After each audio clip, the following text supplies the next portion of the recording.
नमस्कार दोस्तों, मेरा नाम राहुल। तो दोस्तों आज हम बात करने वाले हैं, जैसे कि आपको पता होगा कि एसएससी द्वारा डीपी कांस्टेबल यानी कि दिल्ली पुलिस कांस्टेबल का जो फाइनल आंसर है वो रिलीज कर दी गई है। एंड दोस्तों आज हम बात करने वाले हैं 14/11/2023 को जो आपका डीपी पुलिस का यहाँ पर एग्जाम हुआ था, उसके अंदर जितने भी आपके मैथ क्वेश्चन पूछे गए थे फर्स्ट शिफ्ट के अंदर, उनका आज की इस वीडियो के अंदर हम उनके सोल्यूशन के बारे में बात करने वाले हैं। तो बिना किसी तरह के इस वीडियो को स्टार्ट करता है।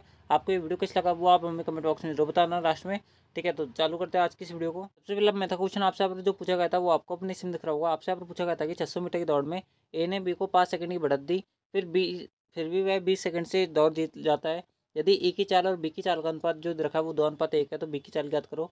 दोस्तों आपको पता होना चाहिए कि जब आपके यहाँ पर डिस्टेंस सेम कवर कर रहे हैं आप लोग को, बिल्कुल सही बात है। जब आपका डिस्टेंस सेम होना तो आपके जो चाल का जो आपका रेशियो होता है यानी कि स्पीड का जो रेशियो होता है वो टाइम का अपोजिट होता है। आप लोग बिल्कुल सही बात है। यानी कि यहाँ पर टाइम का अपोजिट क्या होगा, यानी कि अगर मैं मान लेता हूँ कि पहले द्वारा यहाँ पर T1 टाइम लिया गया है और बी द्वारा यहाँ पर T2 टाइम लिया गया है, तो इनका अनुपात क्या हो जाएगा, आप लोग 1:2 हो जाएगा। आप लोग यहाँ तक ठीक बात है। अब देखो ए ने यहाँ पर 5 सेकंड की तो पहले बढ़त दे दी इसको, उसके बाद में 20 सेकंड से और जीत गया, यानी कि इसने कितने समय में यहाँ पर डिस्टेंस कवर की होगी, आप लोग यहाँ पर T- का 25 सेकंड में कवर की होगी। जबकि बी जो आदमी है, बी जो व्यक्ति है, उसने यहाँ पर इस यहाँ पर दूरी को कितने टाइम में कवर किया होगा, आप लोग टी टाइम में कवर किया होगा। तो यहाँ पर कितना आ रहा है, आप लोग 1:2 आ रहा है, आप लोग बिल्कुल सही बात है। तो टी की वैल्यू कितनी आएगी, आप लोग यहाँ पर 25×2 = 50 होता है, यानी कि टी की वैल्यू कितनी आएगी, आप लोग 50 आएगी। ठीक है, यानी कि टाइम कितना लगेगा, आप बोलोगे 50 सेकंड, यानी कि बी को कितना टाइम लग रहा है उस दूरी को कवर करने में, आप बोलोगे 50 सेकंड लग रहे हैं। कितने मीटर की दौड़ है, आप बोलोगे 600 मीटर की दौड़ है। 600 में भाग दे दो तो इसका क्या आ जाएगी, आपके पास स्पीड आ जाएगी। स्पीड की वैल्यू कितनी आएगी, आप बोलोगे 12×5 = 60 होता है, तो 12 मीटर पर सेकंड इसका करेक्ट आंसर होगा। इससे ज़्यादा शॉर्टेस्ट एंड दोस्तों इससे ज़्यादा अच्छा मेथड इसका नहीं है। आई होप आपको ये क्वेश्चन भी क्लियर हुआ होगा। चलता है आपका अगले क्वेश्चन पर। अगला क्वेश्चन आपसे बोल रहा है कि ए बी और सी एक क्रम में काम करते हैं, उनमें से प्रत्येक अलग अलग किसी कार्य को क्रमशः 10 दिन, 16 दिन और 12 दिन में कर सकते हैं। इनका टोटल वर्क कितना निकलेगा, आप लोग 12×2 = 24 होता है, 240 यानी कि 480। आप लोग यहाँ पर टोटल वर्क कितना निकलेगा, आप लोग 480 निकलेगा। ठीक है, इसका भाग दोगे यहाँ पर 48 आएगा, उसके बाद में यहाँ पर 30 आएगा, उसके बाद में यहाँ पर कितना आएगा, आप लोग यहाँ पर 12×4 = 48, 40 यहाँ पर आएगा। आप लोग बिल्कुल सही बात है। अब आपसे यहाँ पर बोल रहा है कि ए बी सी और ए बी सी ऐसे 3 चक्रों में काम किया, तो यानी कि इन्होंने टोटल 3 दिन में कितना काम कर लिया होगा। आप लोग यहाँ पर 48 + 40 = 88, 88 + 30 यानी कि यहाँ पर कितना हो गया, आप लोग 118 हो गए। 118 का तिगनों काम ये कर चुके हैं। ठीक है, तो कितना काम हो गया, 8 की 24, 2 से लगेगी 11 33, 2 35 यानी कि 354 काम हो चुका है। 480 में से कितना बचा होगा, आप लोग यहाँ पर 6, उसके बाद में बचेगा यहाँ पर 3, सॉरी 6, उसके बाद में बचेगा आपके पास यहाँ पर 2, उसके बाद में बचेगा आपके पास यहाँ पर 126 काम बचा हुआ है। आप लोग बिल्कुल सही बात है। तो आपसे अब बोला जा रहा है कि ऐसे 3 चक्रों के बाद में ए और सी ने काम छोड़ दिया है, यानी कि ए काम भी नहीं कर रहा, सी काम भी नहीं कर रहा, तो कौन काम कर रहा है, लास्ट में आप लोग बी काम कर रहा है। तो बी अकेले इस काम को कितने दिन में कंप्लीट करेगा वो आपसे पूछ रहा है। कुछ नहीं करना, 126 के अंदर 30 का भाग दे दो। 126 के अंदर अगर मैं 30 का भाग दूंगा कितनी बार जाएगा, आप जो यहाँ पर इसको 3 से काट लो कितनी बार कटेगा, आप बोलोगे 10 बार कटेगा। यहाँ पर कितनी बार कटेगा, यहाँ पर 4 बार, उसके अंदर में 2 बार। आप लोग बिल्कुल सही बात है। इसको और काट लो, इसको यहाँ पर 2 से और काट लो, यहाँ पर कितना बचेगा, आप बोलोगे 21/5 बचेगा। तो 5 के 20, 5 1 बचेगा, यहाँ पर 4 से 1/5 आंसर आना चाहिए। तो ऑप्शन जो 4 होगा वो करेक्ट होगा।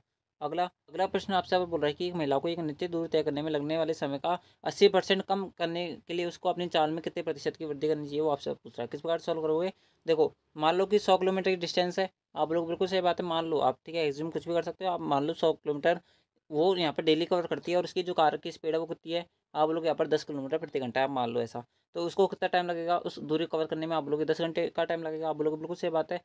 आपसे अब बोला जा रहा है कि उस निश्चित दूरी को, यानी कि दूरी तो सेम है, अगर उसके टाइम को यहाँ पर 80% कम करना चाहती है, यानी कि 10 घंटे का 80% कम, यानी कि उस दूरी को कितने घंटे में कवर करना चाहती है, आप बोलोगे यहाँ पर 2 घंटे में कवर करना चाहती है, तो उसकी यहाँ पर स्पीड में कितने प्रतिशत की वृद्धि होगी, दो, यहाँ पर इसकी स्पीड क्या हो जाएगी, आप बोलोगे 10 किलोमीटर प्रति घंटा हो जाएगी। आप बोलोगे बिल्कुल सही बात है। और यहाँ पर इसकी स्पीड कितनी आ रही है, आप बोलोगे यहाँ पर 50 किलोमीटर प्रति घंटा।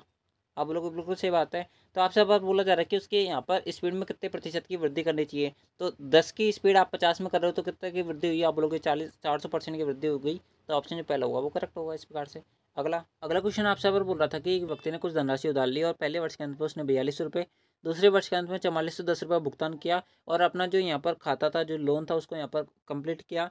यदि चक्रवृद्धि ब्याज की जो दर थी वो 5% प्रति वर्ष के हिसाब से थी, तो उधार ली गई राशि कितनी होगी, वो अफसर पूछ रहा था। किस प्रकार सॉल्व करोगे, मान लो कि उसने एक्स राशि उधार ली, आप लोग बिल्कुल सही बात है।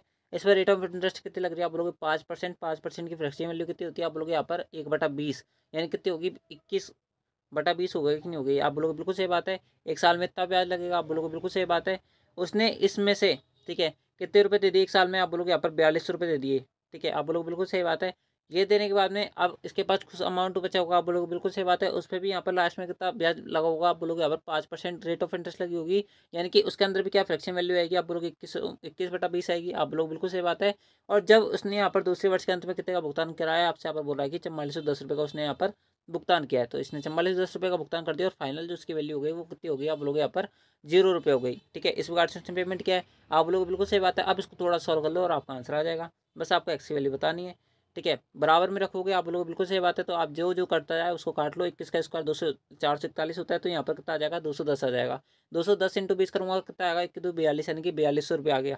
कितना आ गया, 4200 रुपये आ गया। ठीक है, तो यहाँ पर कितना हो गया, 1 2 42, 4200 यहाँ पर हो गया, आप लोग बिल्कुल सही बात है। 4200 यहाँ पर जाएगा तो कितना हो जाएगा, आप लोग यहाँ पर 44, यहाँ पर 8400 हो जाएगा। कितना हो जाएगा, 8400 हो जाएगा। ठीक है, 8400 बराबर में क्या बचेगा, एक्स इंटू 21/20 बच गया, आप लोग बिल्कुल सही बात है। 21 से इसको काटोगे 4 बार कटेगा, तो ये 400 बार कटेगा। ठीक है, आप लोग बिल्कुल सही बात है। और 20 इंटू 400 यानी कितना हो जाएगा, 8000 आंसर होगा। तो ऑप्शन जो सेकंड होगा वो करेक्ट होगा। ठीक है, यहाँ पर समझ बैठा होगा यूँ आपको। वैसे जब आप इन क्वेश्चंस को अपनी कॉपी के अंदर करोगे तो बहुत कम समय के अंदर आप बना दोगे, लेकिन बस मैं आपको यहाँ पर समझाने का ट्राई कर रहा हूँ, बाकी मेरा इसके अंदर और कोई मकसद नहीं है। ठीक है, और ये बात और मैं आपको बता दूँ कि मैं भी आपके साथ ही यहाँ पर ये जितने क्वेश्चन है पहली बार कर रहा हूँ। इससे पहले मैंने खुद ने भी कॉपी के अंदर ही करने का ट्राई नहीं किया है, मैं आपको डायरेक्ट आंसर बता रहा हूँ। ठीक है, तो आई होप आपको क्वेश्चन भी समझ बैठे होंगे। दोस्तों चलते हैं आपका अगले क्वेश्चन पर। अगला क्वेश्चन आपसे बोल रहा है कि निम्नलिखित में से कौन सा सहभाज्य संख्याओं का युग्म है, यानी कि आपको बताना है कि एक ऐसा कौन सा आपको युग्म दे रखा है जिसके अंदर कोई भी कॉमन मल्टीपल नहीं है, यानी कि कॉमन फैक्टर नहीं है, वो आपसे पूछ रहा है। किस प्रकार सॉल्व करोगे, देखो बात करें पहले ऑप्शन की, यहाँ पर सबसे पहले मैं लिख देता हूँ। अब बात करें सबसे पहले ऑप्शन के अंदर, तो आपको पता होगा कि दोनों संख्या दूसरी बात जीता है, यानी कि ये वाला सहभाज्य संख्या को युग्म नहीं होगा, आप बोलोगे बिल्कुल सही बात है। बात करें दूसरे ऑप्शन के अंदर, इसके अंदर कोई भी आपका यहाँ पर कॉमन फैक्टर नहीं है, यानी कि कॉमन मल्टीपल नहीं है, तो इस कार्ड से आंसर होगा। ठीक है, इस कार्ड से आंसर होगा। बात कर लेते हैं ऑप्शन थर्ड की, तो दोस्तों 7 और 35 के अंदर 7 कॉमन फैक्टर है, आप बोलोगे बिल्कुल सही बात है, इस कार्ड से आंसर नहीं होगा। बात करें यहाँ पर ऑप्शन 4 की, 217 और 651, अगर बात करें इसके अंदर कॉमन फैक्टर की, तो दोस्तों अगर आप यहाँ पर इसके अंदर किसका भाग दोगे, अगर 7 का भाग दोगे तो 7 कॉमन फैक्टर बन जाएगा इसके अंदर। अगर आप 7 का भाग दोगे कितनी बार कटेगा, 7 3 21, 7 एकम 7, 31 बार ये कटेगा। बात करें यहाँ पर 651 के अंदर, 7 63 होता है, उसके अंदर 7 3 21, 93 बार ये कटेगा, यानी कि इसके अंदर भी कॉमन फैक्टर है। बात करें ऑप्शन दूसरे के अंदर, इसके अंदर किसी भी प्रकार से कॉमन फैक्टर नहीं है, तो ऑप्शन जो सेकंड होगा वो करेक्ट आंसर होगा। ठीक है, तो इस प्रकार से सॉल्व करना था। चलते हैं आपको अगले क्वेश्चन पर। 128/3 पाई आयतन वाली एक आइसक्रीम का शंकु बनाया जाता है, जिसे शंकु की ऊंचाई जो है वो उसकी त्रिज्या की दुगनी है, तो शंकु की त्रिज्या की ऊंचाई कितनी होगी, वो आपसे पूछ रहा है। किस प्रकार सॉल्व करोगे, देखो आपसे आपको बोला है कि आइसक्रीम जो है वो शंकु आकार है, आप बोलोगे बिल्कुल सही बात है। शंकु का आयतन कितना होता है, आप बोलोगे 1/3 पाई आर स्क्वायर होता है, आप बोलोगे बिल्कुल सही बात है। पाई की जगह पाई रख दो, आर की जगह आर स्क्वायर रख दो, आप बोलोगे बिल्कुल सही बात है। एच आपको यहाँ पर अगले स्टेटमेंट के अंदर दे रखा था कि जो एच है जो वो जो है ना वो 2r के बराबर है, आप बोलोगे बिल्कुल सही बात है। तो एच की 2r रख दो, बराबर में कितना दे रखा है इसका आयतन, आप बोलोगे 128/3 पाई दे रखा है, आप बोलोगे बिल्कुल सही बात है। बस इसको सॉल्व कर लो, आपका आंसर आ जाएगा। पाई से पाई कटेगा, उसके बाद में इसको यहाँ पर 3 से 3 कटेगा, यहाँ पर 2 बचा, यहाँ पर कितनी बार कटेगा 6 बार, 4 बार, तो आर का क्यूब बराबर 64 आ गया। तो आर की वैल्यू कितनी आएगी, आप बोलोगे 4 आएगा। आर की वैल्यू कितनी आ गई, 4 आ गई। अगर आर की वैल्यू 4 आई है तो एच की वैल्यू कितनी आएगी, आप बोलोगे 8 आएगी। और आपको पता होना चाहिए कि एल बराबर क्या होता है, under root h² + r square होता है, आप लोगों बिल्कुल सही बात होता है। एच की वैल्यू कितनी है 8, 8 का स्क्वायर 64, 4 का स्क्वायर 16। ठीक है, तो कितना हो गया आपके पास यहाँ पर 64 16 कितना होता है, आप लोग 80 होता है, तो 80 यहाँ पर लिख दो, तो ऑप्शन जो पहला होगा वो करेक्ट होगा इस प्रकार से। ठीक है, अगला क्वेश्चन आपसे पर बोल रहा है कि 15% की कमी करने के बाद में अजय की आय जो है वो 2,12,500 रुपये हो जाती है, तो मूल आय याद करो। देखो किस बार सॉल्व करोगे, 2,12,500 रुपये, आप बोलोगे बिल्कुल सही बात है। ये कितने की परसेंट की वैल्यू, आप बोलोगे यहाँ पर 85% की वैल्यू है, मूल आय पूछ रहा है, यानी कि 100% की वैल्यू पूछ रहा है, आप लोग बिल्कुल सही बात है। इसको काट लो, 17 पंजे 85 होता है, यानी कि कितनी बार कटेगा, 5 बार कटेगा, आप बोलोगे बिल्कुल सही बात है। इसको 17 से काटोगे, 17 कम 17 होता है, कितनी बार कटेगा, आप बोलोगे 1 बार कटेगा, उसके अंदर कितने बच जाएगा आपके पास, यहाँ पर 4 बच जाएगा। 4 2 के अंदर अगर मैं 17 का भाग दूंगा, 17 दूनी 34 होता है, कितना बचेगा आपके पास यहाँ पर 8 बचेगा। 8 5 के अंदर अगर मैं 17 का भाग दूंगा तो ये 5 बार कटेगा, तो कितना आ गया आपके पास यहाँ पर 12,500 हो गया। ठीक है, तो ये आपके यहाँ पर कुछ इस प्रकार से आ गया। इसके अंदर अगर मैं 5 से भाग दूंगा ये 20 बार कटेगा, आप लोग बिल्कुल सही बात है। 125 इंटू 2 करूँगा तो 250 आएगा, 250 वाला एक आंसर है, तो ऑप्शन जो आपका सेकंड होगा वो करेक्ट होगा। इस प्रकार से सोल्व करना था। ठीक है, अगला क्वेश्चन आपसे पर बोल रहा है कि दो संख्या को जो एलसीएम है वो एचसीएफ का गुणनफल, ठीक है, एलसीएम और एचसीएफ का गुणनफल आपको दे रखा है कितना, 48 दे रखा है। दोनों संख्याओं का अंतर यानी कि पहली संख्या ए मान लेता हूँ, दूसरी संख्या बी मान लेता हूँ, इनका अंतर आपको 13 दे रखा है। ठीक है, तो आपसे पूछ रहा है संख्या याद करो। वैसे क्वेश्चन नहीं है यहाँ पर एचसीएफ एलसीएम यानी कि नंबर सिस्टम का है, लेकिन ये क्वेश्चन बनेगा आपके यहाँ पर अलजेब्रा से। किस प्रकार से बनेगा मैं बता देता हूँ। ठीक है, आपको पता होना चाहिए कि एलसीएम और एचसीएफ का जो गुणनफल होता है वो दोनों संख्याओं के गुणनफल के बराबर होता है, आप लोगों को बिल्कुल सही बात है। ठीक है, ये आपके यहाँ पर गुणनफल हो गया। आप बोलोगे बिल्कुल सही बात है। वैसे इस क्वेश्चन को आप चाहो तो यहाँ पर ऑब्जर्वेशन सॉल्व कर सकते हो। किस प्रकार सॉल्व करोगे, दोनों संख्या आपको ऐसी लेनी है जिसका गुणनफल करने पर 48 आ जाए। आपको इस प्रकार संख्या लेनी है। तो दोस्तों बात करें पहले ऑप्शन की, पहला ऑप्शन आपका आंसर नहीं होगा, दूसरा ऑप्शन भी सेटिस्फाई नहीं होगा। आप बोलो बिल्कुल सही बात है, तीसरा ऑप्शन भी आंसर नहीं होगा, लेकिन चौथा ऑप्शन दोनों कंडीशन के अंदर सेटिस्फाई होगा। 16 इंटू 3 यानी कि 48 हो जाता है, और 16 में से अगर मैं 3 घटाऊंगा तो 13 यहाँ पर कंडीशन सेटिस्फाई होती है इस प्रकार से। तो ऑप्शन जो 4 होगा वो करेक्ट होगा। ठीक है, अब मैं इसको पूरा भी सॉल्व नहीं करूंगा। ठीक है, इस प्रकार से मैंने ऑप्शन से उठा दिए इस क्वेश्चन को। आप लोगों को बिल्कुल सही बात है। ठीक है, अब मैं इस पेज को यहाँ पर क्लियर कर देता हूँ क्योंकि मेरे पास यहाँ पर जगह नहीं बची है। अगला क्वेश्चन आपको यहाँ पर इस प्रकार से दे रहा था, आपको यहाँ पर ये वैल्यू बतानी थी। देखो यहाँ पर सिंपली इनकी वैल्यू पुट करते जाओ, आपका आंसर आ जाएगा। देखिए 5 और 1 6, 6 में से अगर मैं 6 यहाँ पर पहली फ्रैक्शन वैल्यू क्या बचेगी, आप लोग यहाँ पर 6/7 बनेगी। दूसरी क्या बनेगी, 5 दूनी की 10। ठीक है, उसके अंदर कितना बनेगा, 8 दूनी की 16, 16 में से 3 गए तो 13। उसके अंदर में यहाँ पर कितना बचेगा, आप बोलोगे यहाँ पर 8 और 1 9, 9/5 दूनी 10, 10 में से 1 गया तो 9। ठीक है, 10 में से 1 गया तो 9, यानी कि कितना बचेगा, आप बोलोगे 1 बचेगा। उसके बाद में कितना ले रखा है, 8, 8 और 1 9, बटा में कितना बचेगा, 5 से 15, 15 में से गया तो 15 में से 8 गया तो यहाँ पर 5 से 15, 15 में से 8 गए तो कितने बचेंगे 7। आप लोगों को बिल्कुल सही बात है। इनको किस क्रम में सेट करना है, आपको आरोही क्रम में। आरोही क्रम क्या होता है, छोटे से बड़ा, छोटे से बड़ा। सबसे छोटी वैल्यू क्या होगी और सबसे बड़ी वैल्यू क्या होगी। देखो सबसे बड़ी वैल्यू जो दिख रही है वो मेरे को ये वाली दिख रही है, यानी कि सबसे लास्ट वाला जो होगा ना वो सबसे लास्ट में आएगा, यानी कि y+1 वाला सबसे लास्ट में आएगा। तो y+1 वाला सबसे लास्ट में गया। देखो ये वाली जो वैल्यू है तो इस कारण से ये वाला आंसर नहीं होगा। तो अब ये 3 आंसर हो सकता है। आप लोग बिल्कुल सही बात है। बात करें यहाँ पर सबसे छोटी वैल्यू की, अगर मैं 7 का अगर मैं 6 के अंदर भाग दूंगा कितनी बार जाएगा, 7 8 56 होते हैं, 0.8 बार जाएगा लगभग। आप लोग बिल्कुल सही बात है। और इसके अंदर भाग दूंगा तो 0.7 का अराउंड जाएगा। आप लोग बिल्कुल सही बात है। तो सबसे छोटी वैल्यू कौन सी आपके पास यहाँ पर सेकंड वाली है, 2x वाली है। तो 2x वाले यहाँ पर ये वाला आंसर नहीं होगा। आप लोग बिल्कुल सही बात है। अब ये वाला वैसे ही आंसर कट गया। इन दोनों में से आंसर हो सकता है, इस वाले में से और इस वाले में से। उसके बाद में बड़ी वैल्यू कौन सी, आप बोलोगे यहाँ पर 0.8 वाली, यानी कि पहली वाली है। तो पहली वाली यहाँ पर ये वाले ऑप्शन के अंदर नहीं है, तो जो ऑप्शन थर्ड होगा वो करेक्ट होगा। इस प्रकार से आपको एलिमिनेट करते जाने ऑप्शन, और आपका आंसर निकलता चल जाएगा। ठीक है, आई होप आपको ये क्वेश्चन क्लियर हुआ होगा। अगले क्वेश्चन पर चलता है। अगला क्वेश्चन आपसे बोल रहा है कि एक दुकानदार एक वस्तु के क्रय मूल्य से 35% अधिक मूल्य अंकित करता है और अंकित मूल्य पर 20% छूट देता है, तो उसका लाभ प्रतिशत ज्ञात करो। मान लो कि आप एक दुकानदार हो, आपका अंकित यहाँ पर कॉस्ट प्राइस कितना है, 100 रुपये। आप लोग बिल्कुल से बात है, इस पर 35% अधिक अंकित कर दिया, यानी कितने रुपये अंकित कर दिया आपने, यहाँ पर 135 रुपये अंकित कर दिया। आप लोग बिल्कुल सही बात है। और इस पर 20% की छूट दे दी आपने, कितने परसेंट की छूट दे दी, 20%, यानी कि इसको कितने में बेचा हुआ, आप लोग यहाँ पर 80% में बेचा हुआ।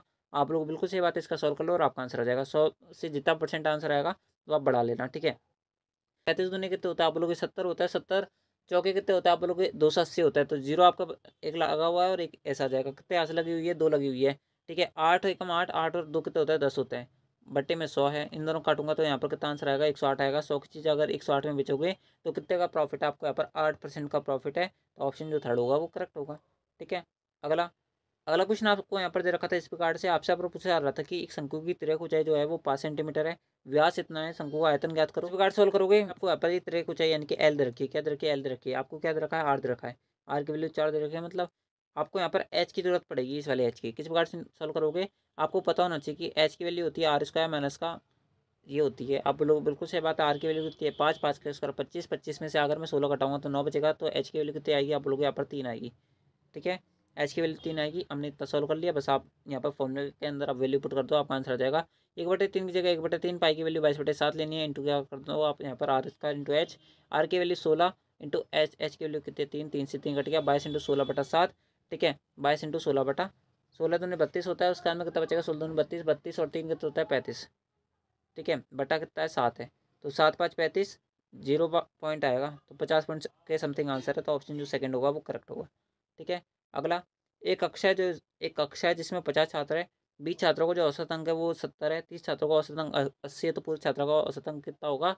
मैं यहाँ पर डेविएशन लगा रहा हूँ, आप जो है अपने हिसाब से सॉल्व कर लेना। देखो 20 छात्र है, उनका औसत अंक 70 है। जो 30 छात्र है उनका औसत अंक 80 है।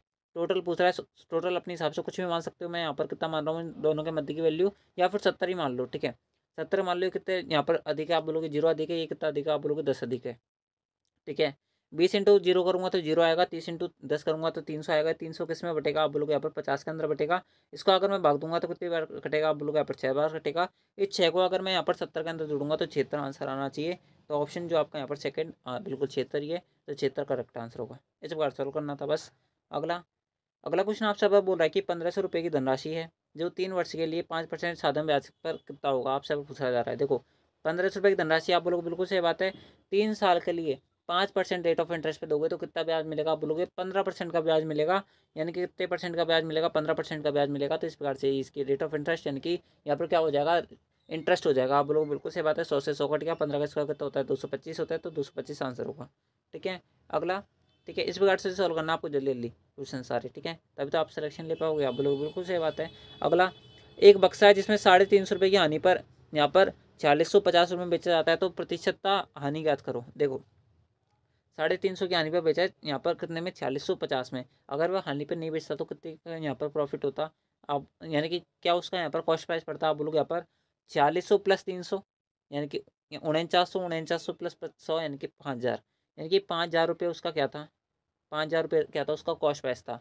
कितने की ओवरऑल आपको यहाँ पर हानि उठानी पड़ रही है, आप लोग 350 की हानि उठानी पड़ रही है कितने पर, 5000 पर इंटू 100 कर लो। 2 जीरो से 2 जीरो कट गया, 1 जीरो से 1 जीरो कट गया, 5 का भाग अगर मैं 35 के अंदर दूंगा तो कितना आएगा, आप लोग 7% आएगा। तो ऑप्शन जो सेकंड होगा वो करेक्ट होगा। अगला अगला क्वेश्चन आपसे पर बोल रहा है कि 51 और 78 के बीच में सभी आबादी संख्याओं का गुणनफल का इकाई अंक क्या होगा। देखो आबादी संख्या निकालो कौन कौन सी होती है, 51 के बाद में कौन सी होती है, आप बोलोगे 52 नहीं होती, 53 होती है। ठीक है 53 होती है, 54 नहीं होती, 55 नहीं होती, 56 नहीं होती, 57 नहीं होती, 58 नहीं होती, 59 होती है। ठीक है उसके अंदर में 60 नहीं होती, 61 होती है, 62 नहीं होती, 63 नहीं होती, 64 नहीं होती, 65 नहीं होती, 66 नहीं होती, 67 होती है। ठीक है 68 नहीं होती, 69 नहीं होती, 70 भी नहीं होती, 71 होती है, 72 73, उसके अंदर में 73 होती है, उसके अंदर में 74 75 76 77 78 कोई सी नहीं होती। ये सारी संख्या आपकी है ना, जो आपकी यहाँ पर आबादी संख्या, आप लोग बिल्कुल सही बात है। बात करें इनके इकाई अंक की, अगर मैं इनका गुणनफल करूँगा तो 9 3 27, 7 यहाँ से आएगा, 7 इंटू 1 करूँगा तो 7 ही आएगा, 7 इंटू 7 करूँगा तो 49 आएगा, 9 इंटू 1 करूँगा तो 9 ही आएगा, उसके अंदर 9 इंटू 3 करूँगा तो 27 आएगा। तो 7 यूनिट डिजिट बनना चाहिए जो भी आंसर होगा। आप लोग बिल्कुल सही बात है, तो 7 किसके अंदर है, ऑप्शन सेकंड के अंदर है, तो ये करेक्ट आंसर है। इस प्रकार से सॉल्व करना था। ठीक है तो दोस्तों इस प्रकार से ये थे आपके यहाँ पर एसएससी द्वारा लिए गए डीपी पुलिस यानी कि दिल्ली पुलिस हेड कांस्टेबल के जितने भी एग्जाम हुए थे, उसके अंदर जो आपका 14 नवंबर 2023 को जो आपका एग्जाम लिया गया था उसके अंदर शिफ्ट फर्स्ट हुई थी, उसके अंदर जितने भी मैथ क्वेश्चन पूछे गए थे उनका सॉल्यूशन मैंने आपको करा दिया है। आई होप आपको सारे क्वेश्चन समझ बैठे होंगे। एंड दोस्तों बात करें पीडीएफ की, पीडीएफ आपको टेलीग्राम चैनल से मिलेगी। अगर आपने अब तक ज्वाइन नहीं किया तो ज्वाइन कर लेना। एंड दोस्तों आपको ये वीडियो कैसे लगा वो आप हमें कमेंट बॉक्स में जरूर बताना। तो दोस्तों आज की इस वीडियो के अंदर बस इतना ही, मिलता है आपकी नेक्स्ट आंसर की वाली वीडियो के अंदर। इससे पहले भी हमने आपके काफ़ी सारे आंसर की वाली वीडियो डाल रखे हैं, अगर आपने उनको नहीं देखा है तो उनको देख लेना। आपका आज की इस क्लास के बारे में क्या फीडबैक है वो आप हमें कमेंट बॉक्स में जरूर बताना। तो मिलता है आपकी नेक्स्ट आंसर की वाली वीडियो के अंदर, जब तक ले जय हिंद जय भारत जय Hindustan. Thanks for watching, thank you.